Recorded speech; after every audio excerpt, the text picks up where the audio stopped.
नमस्कार, स्वागत है आपका। मैं हूं आपके साथ दिनेश अवस्थी और स्वदेश न्यूज के हेल्थ स्पेशल कार्यक्रम में आप सभी का स्वागत है। भीड़ भरी सड़कों पर गाड़ी चलाना और गैजेट्स के बढ़ते चलन के कारण देर रात तक गलत पोस्चर में बैठे रहना रीढ़ की सेहत पर भारी पड़ रहा है। और पहले जहां 40 पार ही स्लिप डिस्क के मामले देखने को मिलते थे, आज युवा भी इस बात को लेकर डॉक्टरों के चक्कर लगा रहे हैं। आप कैसे इस दर्द से बच सकते हैं, आइए जानते हैं क्या है स्लिप डिस्क की समस्या और कारण भी जानेंगे कि क्या इसके कारण हैं और किस तरह से इसके उपचार के विकल्प हो सकते हैं। तो आपको बता दें कि हमारी रीढ़ की हड्डी में 33 कशेरुकाएं होती हैं। ये कशेरुकाएं डिस्क से जुड़ी रहती हैं। ये डिस्क रबड़ की तरह होती है जो इन हड्डियों को जोड़ने के साथ उनको लचीलापन प्रदान करती है। वास्तव में ये डिस्क रीढ़ की हड्डी में लगे हुए ऐसे पैड होते हैं जो उसे किसी प्रकार के झटके या दबाव से बचाते हैं। प्रत्येक डिस्क में दो भाग होती हैं, एक जेल जैसा आंतरिक भाग और दूसरा एक कड़ी जो बाहरी रिंग जैसी होती है।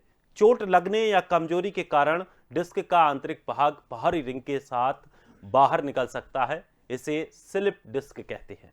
इसे हर्निएटेड या प्रोलेप्स्ड डिस्क या रप्चर्ड डिस्क भी कहते हैं। इसके कारण दर्द और बेचैनी बढ़ती है। अगर स्लिप डिस्क के कारण कोई स्पाइनल नर्व दब जाती है तो सुनपन और तेज दर्द की समस्या भी होती है। गंभीर मामलों में इसमें सर्जरी तक की आवश्यकता होती है। तो स्लिप डिस्क क्या है, इसको लेकर आज हम चर्चा करने वाले हैं। कुछ मेहमान भी, विशेषज्ञ भी हमारे साथ जुड़ेंगे जो बताएंगे कि आखिर क्यों इस तरह की समस्या उत्पन्न होती है और कैसे इससे बचा जा सकता है। तो चलिए मेहमानों से आपका परिचय कराते हैं। हमारे साथ डॉक्टर करण पीपरे, पूर्व superintendent AIIMS Raipur, doctor Sunil Pandey, physiotherapist. दोनों मेहमानों का बहुत बहुत स्वागत है हमारे कार्यक्रम में। सबसे पहले मैं जानना चाहूंगा सुनील पांडे जी आपसे, ये क्या है स्लिप डिस्क और कैसे ये बढ़ जाता है? जैसा कि हम इस कार्यक्रम के जरिए बता रहे हैं कि पहले 40 की उम्र पार करने के बाद लोगों को ये समस्या होती थी, लेकिन अब आजकल कम उम्र में ही इस तरह की समस्याएं क्यों होने लगी हैं? दिनेश जी, नमस्कार आपको और आपके सारे दर्शकों को, हमारे सारे दर्शकों को। जैसा कि आपने बताया कि पहले अमूमन ये इससे रिलेटेड डिसीज या बीमारी माना जाता था, बट आज की डेट में जो लाइफस्टाइल हमारी है, ये लाइफस्टाइल से भी रिलेटेड हो चुका है। अर्ली जो हमारे पास स्टूडेंट आ रहे हैं या अर्ली एज के जो लोग आ रहे हैं, 25, 30, 35 जो पेशेंट आ रहे हैं, ये लाइफस्टाइल से रिलेटेड प्रॉब्लम है। और जैसा कि पहले भी आपने बताया कि हमारी रीढ़ की हड्डी में जो 33 वर्टिब्रास होते हैं, उनके बीच में एक डिस्क नुमा होती है जो मेनली शॉक एब्जॉर्ब करने का वर्क करती है। और जब जैसे हम आगे झुकते हैं, गाड़ी में जा रहे हैं, कुछ भी वर्क कर रहे हैं, तो जो भी चोट लग रही है या जर्क लग रहा है, उसे एब्जॉर्ब करती है डिस्क। अब जब ये डिस्क जाने अनजाने गलत मूवमेंट करने से, गलत वजन उठाने से, गलत तरीके से वो डिस्क हमारी इंजर्ड हो जाती है। तो जैसे डिस्क इंजर्ड होती है तो हमारे पीछे जो स्पाइनल नर्व निकल रही हैं, खासतौर से सर्वाइकल पे, मोर कॉमन जो सर्वाइकल का C5 C6 वाला जो एरिया है बहुत ही कॉमन है, जिसमें हमारा नेक का मूवमेंट रोटेट होता है, उसमें कॉमन होता है। और यही चीज होती है L4 L5 लंबर में, उसमें भी यही प्रॉब्लम होती है, ताकि उसमें सारे ज्यादा से ज्यादा मूवमेंट हमारा उसी में होता है। तो वो जो नर्व में इरिटेशन होती है, पहला स्टेज होता है, जैसे 4 से 5 स्टेज हम इसको बांट के रखते हैं। फर्स्ट स्टेज होता है बल्जिंग, डिस्क में बल्ज आ जाना। बल्ज जाने से थोड़ा सा जो डिस्क का होता है क्षति हो जाती है, जो डिस्क में थोड़ा सा क्षति आ जाता है और वह एक पेन का कारण बनता है। बट पेशेंट क्या समझता नहीं है, दर्द है ठीक है, उस दर्द को वो समझ नहीं पाता कि दर्द डिस्क का है कि मसल्स का है, क्या हो रहा है। फिर धीरे धीरे ये हेर्निशन, प्रोट्रूजन, एक्सट्रूजन और लास्ट में जाके एक्सट्रूजन में जाके खत्म होता है। अब तक पेशेंट को असहनीय दर्द, बहुत ही पीड़ादायक तकलीफ होती है और पेशेंट को खड़ा होना, चलना बहुत मुश्किल होता है। तो सर इसमें किस तरह से इसका बचाव हम कर सकते हैं? और चूंकि आपने कहा कि जो गलत उठना बैठना है उस तरीके से ये दिक्कतें होती हैं, तो किस तरह इनसे हम बच सकते हैं और क्या इसका समाधान है? क्या थेरेपी या दवाई? देखिए, फिजियोथेरेपी आज की डेट में बहुत अच्छा समाधान है। इनिशियली अगर पेशेंट जाता है फिजियोथेरेपी में तो हम बहुत अच्छा रिकवर करते हैं। और फॉर्मेटेशन जो हमारे पास मशीन होती है, अल्ट्रासाउंड है, जो भी और मशीन हम यूज करते हैं, उससे बहुत अच्छे रिजल्ट मिलते हैं और हम बहुत मैक्सिमम रिकवर करके पेशेंट को भेजते हैं विद इन 2 से 3 वीक में। बट जब पेशेंट हमारे पास आता है वो लेट आता है, लेट हो चुका होता है, मसल एट्रोफी हो चुकी होती है, नर्व इन्वॉल्वमेंट हो चुका होता है, तब जाके थोड़ा सा समय लगता है पेशेंट को। चलिए, डॉक्टर करण भी हमारे साथ बने हुए हैं। डॉक्टर करण, स्लिप डिस्क जी को लेकर के आज हम बात कर रहे हैं। जी आमतौर पर समस्याएं अब ये बढ़ने लगी हैं, क्योंकि जिस तरह से अभी डॉक्टर सुनील ने भी बताया कि आमतौर पर जो अब उठना बैठना है वो तरीके लोगों के बदल गए हैं। एकदम कोई भी भारी सामान उठा लेना या इस तरह की जो दिक्कतें हैं उनकी वजह से ये बीमारी बढ़ जाती है। लेकिन इसकी वजह से और क्या क्या परेशानी शरीर में होती हैं उसके बारे में भी दर्शक जानना चाहेंगे। देखिए डॉक्टर साहब, सुनील पांडे जी ने जो जानकारी दी है वो बहुत अच्छी जानकारियां हैं और बहुत ही आम बात है। आजकल हमारी रीढ़ की हड्डी जो होती है और उसमें जो स्पाइनल कॉर्ड होती है और स्पाइनल कॉर्ड से जो नर्व्स निकलती हैं ऊपर से लेके नीचे तक और पूरे शरीर को जो सप्लाई करती है, सेंसरी मोटर जो नर्व्स होती हैं, चाहे वो सर्वाइकल नर्व्स हो, चाहे थोरेसिस वर्टिब्रा के वहां से निकलती हैं, चाहे लंबर एरिया से निकलती है, सियाटिक नर्व है जो आपके लोअर लिम्स में सप्लाई करती है। और ये सब जो आपका आज का जो आधुनिक लाइफ स्टाइल मॉडिफिकेशन है, लाइफ का आराम से बैठना और हैवी वेट होना, बड़ा पेट होना, वजन आपका जो नॉर्मल 70 किलो का रहना चाहिए वो 110-20 किलो का होना, उसके कारण जो आपकी बॉडी में नीचे की तरफ जो दबाव पड़ता है, रीढ़ की हड्डियां इस दबाव को सहने के लायक ईश्वर ने नहीं बनाया। इसको बहुत ही ये मोटरसाइकिल में चलते हैं, मोटरसाइकिल ब्रेकर्स में जंप करती है, आपका पोस्चर गलत होता है बैठने का, चलाने का, आपका जो रीढ़ की हड्डी होती है जो उसका शेप होता है वो डिस्टर्ब होता है, उसमें बार बार चोट भी लगती है। कुशन होता है, वो एक कुशन होता है जो वेट को एब्जॉर्ब करता है, झटकों को एब्जॉर्ब करता है। लेकिन अगर उससे ज्यादा पावर और उससे ज्यादा वेट के झटके होंगे तो बार बार उसमें ट्रॉमा जैसे होता है, टिश्यू डैमेज होते हैं।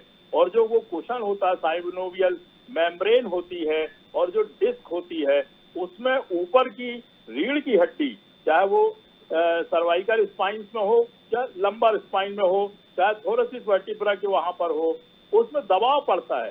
तो वो जो एक तो हड्डी होती है उम्र के हिसाब से उसमें ऑस्टियोपोरोसिस और डेंसिटी भी कम होती है, बोन की, कैल्शियम की, विटामिन डी की कमी होने के कारण। और उसके बाद में ये जो सब जो फैक्टर्स हैं, आपके मोटरसाइकिल है, कारें हैं, उसके जो जर्क्स होते हैं, सीढ़ियों में चलने के हैं, आड़े टेढ़े होकर के सोफे में बैठने के हैं, लेटने के हैं, ये सब के कारण आप खाना खा लिए और लेट गए वैसे ही आड़े टेढ़े होकर के और टिक करके सोफे में, सीट में, और पढ़ाई कर रहे हैं, न्यूज़पेपर पढ़ रहे हैं, चाय पी रहे हैं, भजिए खा रहे हैं, टीवी देख रहे हैं, वो पोस्चर गलत पोस्चर है। उससे जो मुलायम जो आपकी डिस्क होती है वो एंटीरियरली यानी आगे की तरफ, पोस्टीरियरली यानी पीछे की तरफ बल्जिंग करती है, हर्निएशन जैसे हो जाता है, बाहर की अपनी क्षेत्र से वो बाहर चली जाती है, उसकी लोकेशन आउटसाइड जा रही है। अब जब वो आउटसाइड जाएगी तो उसमें थिनिंग होगी, वो पतली होगी, उसमें जो ऊपर और नीचे से जो स्टोनी हार्ड कंसिस्टेंसी की बोन्स होती हैं उसका दबाव पड़ेगा, वहां पे ऑस्टियोफाइट्स बनते हैं, डीजनरेशन होता है। पीछे की तरफ स्पाइनल कॉर्ड है, पीछे की तरफ जब स्पाइनल कॉर्ड को वो प्रेस करेगी तो आपके उसकी स्टेजेस होती हैं। स्टार्टिंग में आपको टिंगलिंग होगा, नम्बनेस होगा, पैरेस्थीसिया होगा, आपके वो जो नर्व्स होती हैं जिस क्षेत्र में दबाव पड़ रहा है वहाँ की जो नर्व्स हैं वो कंप्रेशन के कारण उसके द्वारा जो सप्लाई किया जाता है उस एरिया में, स्किन में और मांसपेशियों में, उसमें सेंसेशन कम होगा, मोटा मोटा सा लगेगा, आपको तकलीफ होगी, बर्निंग जैसे स्किन में होगा। तो ये सब के कारण अनइजीनेस फील होगा। और फिर इसके साथ में और जो दूसरे फैक्टर है, आप टेलीविजन देख रहे हैं, आप मोबाइल ऐसे गर्दन को नीचे करके, सिर को नीचे करके और मोबाइल को रात और दिन देख रहे हैं फेसबुक में और व्हाट्सएप में, उसके कारण भी जो आपका मूवमेंट्स है, उसके जो मूवमेंट्स होते हैं वो इतने डेलिकेट होते हैं, इतने लिमिटेड होते हैं कि आप उसको स्ट्रेस दे रहे हैं, बार बार उसमें तनाव दे रहे हैं, बार बार उसमें जर्क दे रहे हैं। उससे आपकी जो स्पाइनल कॉर्ड प्लस जो वो ब्रेन से निकलती है और नीचे तक जाती है, कमर के नीचे तक, वो जो कॉर्ड होता है और उसमें से जो नसें निकलती, नर्व्स बोलते हैं उसको, वो नर्व्स जो होती हैं उनमें कंप्रेशन होता है, डिस्क खराब होती है, डिस्क पतली पड़ जाती है, उसमें हर्निएशन होता है, उसका सर्जरी होगी उसकी, या फिजियोथेरेपी होगी, या आप अपने पोस्चर को बदलेंगे, बैठने के स्टाइल को, सोने के स्टाइल को। कुछ लोग तो दो तकिया रखते हैं, पिलोज रखते हैं, बिल्कुल उससे भी आपका जो सर्वाइकल एरिया है और थोरेसिस एरिया है पीठ का, वहाँ की जो रीढ़ की हड्डियां होती हैं और स्पाइनल कॉर्ड होती हैं, उसमें घुमाव बदल जाता है, उसमें कंप्रेशन शुरू हो जाता है और उस दबाव से नसों में जो दबाव आता है उसके ही कारण, और आपकी जो मेम्ब्रेन होती है, जो साइनोवियल मेम्ब्रेन होती है, जो डिस्क होती है, ये बहुत मुलायम होती है, ये स्पंजी होती है। ये इसलिए भगवान ने बनाई है कि आपकी जो हड्डियां हैं जो रीढ़ की, उसके बीच में आपको लचीलापन दे, झुकने के लिए आगे पीछे लेटरली, और ये सबके लिए बनाई है। इसके लिए नहीं बनाई कि आप आड़े टेढ़े होकर बैठें, उसको बार बार जर्क दें, आप उसको नुकसान पहुंचाएं। तो इन सब कारणों से, और आपको सबसे पहले तो आपको वजन आपका नॉर्मल होना चाहिए, हेल्दी रहें, नॉर्मल वेट रहे, तो आपकी उसमें दबाव नहीं पड़ेगा। फिर आप कुर्सी में बैठें, तखत में बैठें और जमीन पे सोने की कोशिश करें। गद्दे में सोते हैं, 2-2, 4-4, 6-6 इंच, 8-8 इंच के गद्दे रहते हैं, उसमें आड़े तड़े हो करके बैठते हैं और गर्दन का जो पोस्चर होता है वो भी खराब होता है। सर यहाँ पे एक बात और जानना चाहेंगे कि कुछ लोगों को ये शिकायत रहती है कि आज मैं बिस्तर पे नहीं सो पाया या गद्दे पे नहीं सो पाया, जमीन पे लेट लिया तो मेरे कमर में दर्द होना शुरू हो गया। तो क्या ये यही वजह है कि आपने उन चीजों को आदत दूसरी डाल दी है, आपने गद्दों की आदत डाल दी है, नीचे नहीं सो पाएंगे अब आप?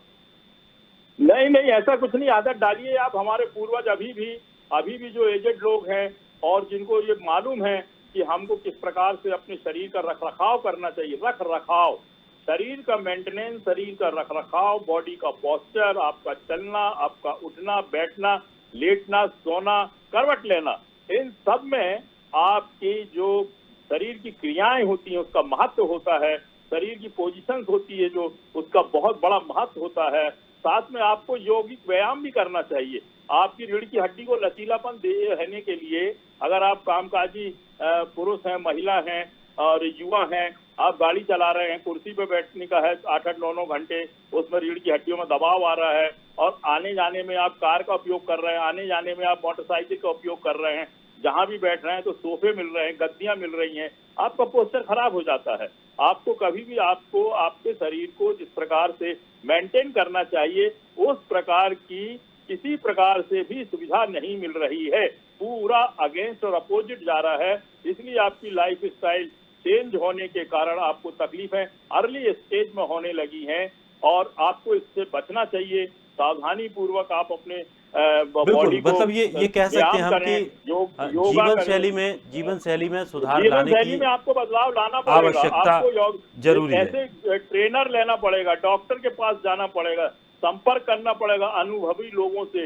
योगा सिखाने वालों से, किस प्रकार से लेटना है, सोना है, चलना है, मूव करना है, पोजीशन आपकी कमर की, आपकी गर्दन की, आपको बैठना, तभी आपका ये रुकेगा। नहीं तो आपका जीवन तो खराब हो जाएगा। एक बार डॉक्टर के पास गए तो वो तो सीधे सीधे बोलता है साहब आपका ऑपरेशन करना पड़ेगा, बहुत ज्यादा हो गया है।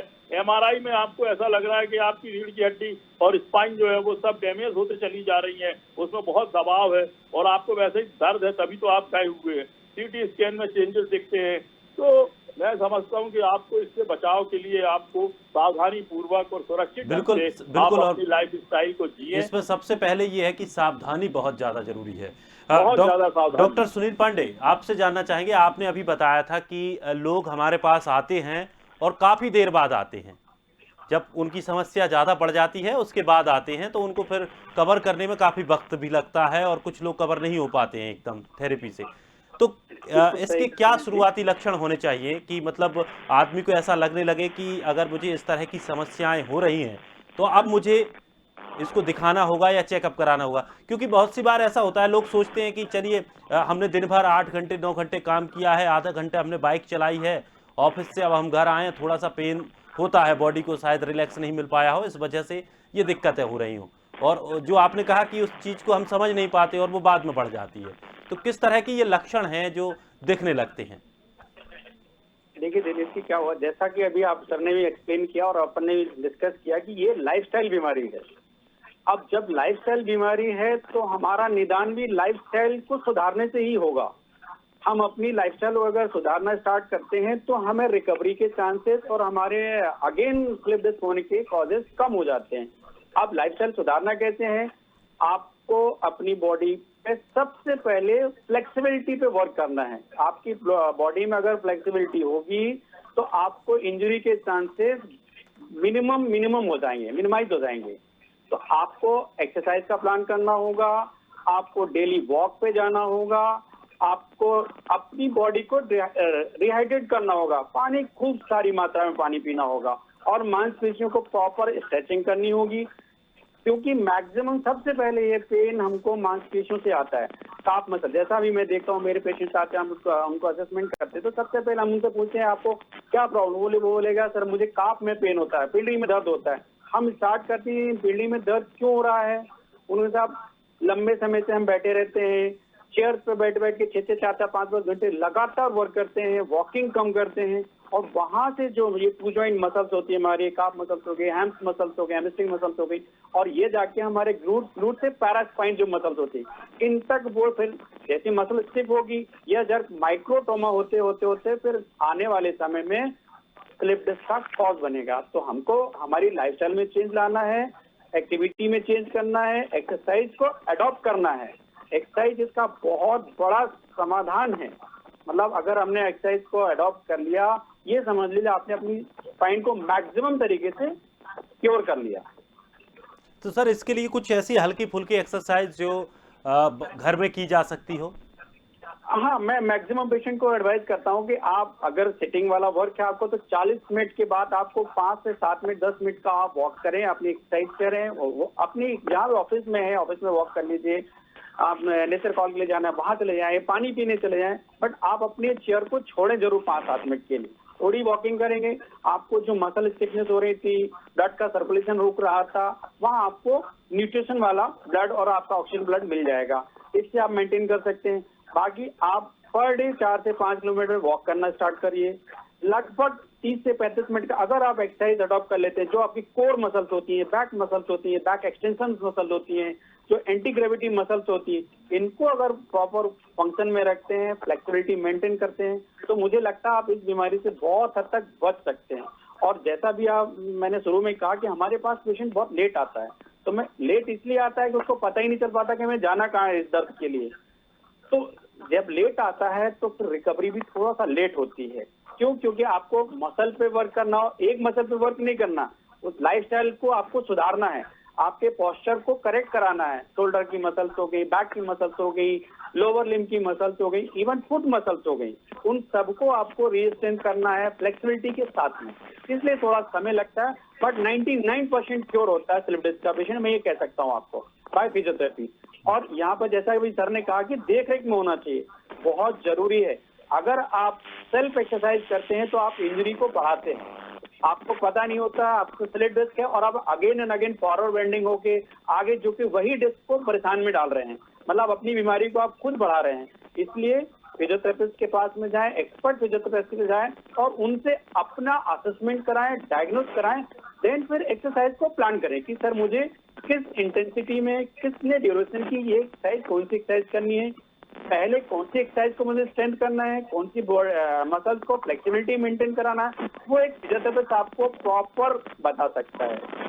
बिल्कुल, और सबसे महत्वपूर्ण बात यही है कि अगर आप कोई एक्सरसाइज कर रहे हैं तो वो कम से कम एक विशेषज्ञ की देख रेख में होना जरूरी है, क्योंकि अगर आप कुछ गलत या उल्टा सीधा कर जाएंगे तो वो आपके लिए ही समस्या पैदा कर देगा। भी आप किसी डॉक्टर के पास जाते हैं तो डॉक्टर्स आपको मेडिसिन प्रिस्क्राइब करते हैं, उसका डोज डिसाइड करते हैं, उसकी ड्यूरेशन डिसाइड करते हैं। सेम यही होता है, आप फिजियोथेरेपिस्ट के पास जाएं, आपकी वो एक्सरसाइज कितनी करनी है, कौन सी करनी, क्योंकि आप इस समय मरीज हैं, आप नॉर्मल नहीं हैं। नॉर्मल व्यक्ति कुछ भी कर लेता है, ठीक है, चलता है, बट अब जब आप पेशेंट बन गए हैं, जब आपको स्लिप डिस्क हो चुका है, तो आपको बहुत केयरफुली, बहुत ही एक्सपर्ट के साथ में वर्क करना चाहिए, तो आपको रिजल्ट अच्छा मिलेगा। बिल्कुल, काफ़ी महत्वपूर्ण ये जानकारी है और मुझे लगता है कि दर्शकों को इन चीज़ों पर, बारीक-बारीक चीज़ों पर अगर ध्यान देते हैं हम, तो वाक़ई में हमें समस्याएँ नहीं होंगी। डॉक्टर करण, जिस तरह से अभी डॉक्टर सुनील जी ने बताया कि योग अभ्यास करना भी ज़रूरी है, व्यायाम को हमें अपने डेली रूटीन में शामिल करना है। कितना फ़ायदा योग से इसमें मिल सकता है? चूँकि अब योग को विश्व स्तर पर बढ़ावा भी दिया जा रहा है, हमारे देश में भी अब बढ़ावा दिया जा रहा है, अंतर्राष्ट्रीय योग दिवस के तौर पर भी उसे मनाया जाता है। हालाँकि योग को लेकर के कई बातें कही जाती हैं, लेकिन अगर हम इसको लेकर के बात करें, स्लिप डिस्क को लेकर के बात करें, तो क्या अगर हम डेली रूटीन में योग करते हैं या कुछ आसनें करते हैं, या वो कौन-सी आसनें हो सकती हैं जिससे कि इस तरह की समस्याओं से ना जूझना पड़े? बहुत ही अच्छा प्रश्न है और इसका उत्तर मैं इतना बढ़िया देता हूँ क्योंकि मैं प्रतिदिन 5 बजे उठ करके सूक्ष्म यौगिक व्यायाम और प्राणायाम भी करता हूँ और उल्टा सीधा होकर के जितने भी फ्लेक्सिबिलिटी के लिए इन्वर्सन एक्सरसाइज हैं या लटकने की एक्सरसाइज हैं या बार को पकड़ के हैंग होने के साथ में उसमें जो बेंडिंग एक्सरसाइज हैं पैर के, घुटने के, कमर के, ये सबको करते हैं। आपने बहुत अच्छा प्रश्न किया और मैं समझता हूँ कि आप अपना रूटीन को पहले बनाएं, चाहे वो सर्विस करने वाले हो, भागदौड़ की लाइफ हो उनकी, और या चाहे गद्दी में बैठने वाले हैं, बिजनेस वाले हैं, या फिर कुर्सी या सोफे में बैठ करके कार्य करने वाले हैं, लंबे लंबे समय तक 8-8, 9-9 घंटे बैठते हैं। मैंने ये देखा कि एक बार भर या तो फिर उसके लिए बाथरूम जाएंगे या फिर वहीं पर बैठ करके अपना लंच वगैरह कर लेते हैं, लेकिन कहीं नहीं जाते हैं। मैंने कई विभागों के लोगों को देखा, कई गांव में भी देख रहा हूँ। अब मैं तो लोग दिन भर बैठे हुए खटिए में या तखत में या हर जगह सोफे हो गए, तो टीवी देखते हैं, उठते नहीं है 8-8, 9-9 घंटे। आपको पोस्चर आपका बदलना पड़ेगा। आपकी स्टैटिक नर्व कंप्रेशन होता है, उसमें आपकी सर्वाइकल नर्व, ब्रेकियल नर्व और लंबर वर्टिब्रा के वहां से जो लंबर रीजन की जो नर्व्स निकलती हैं, वो उनमें सब में जो उसको रिलीज होना बहुत जरूरी है, जो प्रेशर होता है। और लोग आपने देखा होगा जो खड़े होते हैं बहुत देर के बाद में तो दाएं मुड़ेंगे, आगे मुड़ेंगे, बाएं मुड़ेंगे। एक को बार करने से ये कुछ नहीं होता इसमें। इसको प्रतिदिन आपको सुबह शाम अपनी जीवनचर्या में शामिल करना पड़ेगा। और यदि कोई सूक्ष्म यौगिक व्यायाम या प्राणायाम या योगा करने वाले हैं और उनके साथ में बैठ करके उसकी क्लासेस अटेंड करके परफेक्शन आपके उसमें योगा में होना बहुत जरूरी है, क्योंकि आपका शरीर बहुत ही नाजुक होता है। उसकी जो लोच है, उसकी जो लचक है, उसमें जो स्ट्रेस देते हैं या कुछ मोड़ते हैं, उसको बेंड करते हैं, इसमें बहुत ज्यादा नियमों का पालन करना पड़ता है, क्योंकि ये सब मांसपेशियों से और जो कार्टिलेज होते हैं और फाइन ब्लड वेसल्स होती हैं और छोटी मोटी हड्डियां और उसके जो कॉम्प्लिकेटेड जॉइंट्स होते हैं और उसमें से निकलने वाले जो आपकी मांसपेशियां जो जुड़ती हैं और नर्व्स उसके बीच में से निकलती है, उसको सप्लाई करती है। ये सब एक बहुत ही कॉम्प्लिकेटेड स्थान होता है। उसमें किसी भी प्रकार का उल्टा सीधा यानी एबनॉर्मल नहीं होना चाहिए। उसमें अगर उसमें एबनॉर्मल करेंगे तो वो डैमेज होगा। बिल्कुल सर, वो सह नहीं पाएगा। बिल्कुल। उसका जो उसका सर, मैं आपको रोकना चाहूंगा। दरअसल हमारे पास समय की सीमा है और हमने जितना समय हमें मिल पाया, मुझे लगता है समय कम था, लेकिन हम फिर भी अगर ऐसे हमारा शेड्यूल बनता है तो हम इस विषय को एक बार फिर से और विस्तार के साथ इस पर चर्चा करेंगे। आप दोनों मेहमान जुड़े, आपने अपना कीमती समय हमें दिया, उसके लिए बहुत बहुत शुक्रिया। और मुझे उम्मीद है कि दर्शकों को भी ये जानकारी, काफ़ी महत्वपूर्ण जानकारी मिली है कि किस तरह से अपनी जीवन शैली में सुधार करके इस तरह की बीमारियों से बचा जा सकता है, जिनको लेकर के कई बातें कही जाती हैं, इनको लेकर के ऑपरेशंस होते हैं, लाखों रुपए खर्च करना पड़ता है। लेकिन अगर हम जीवन में थोड़ा सा बदलाव ले आएँ तो इस तरह की समस्याओं से हम बच सकते हैं। फिलहाल इस हेल्थ स्पेशल खास कार्यक्रम में इतना ही। ताजा तरीन खबरों के लिए आप बने रहिए स्वदेश के साथ, सबसे पहले देश।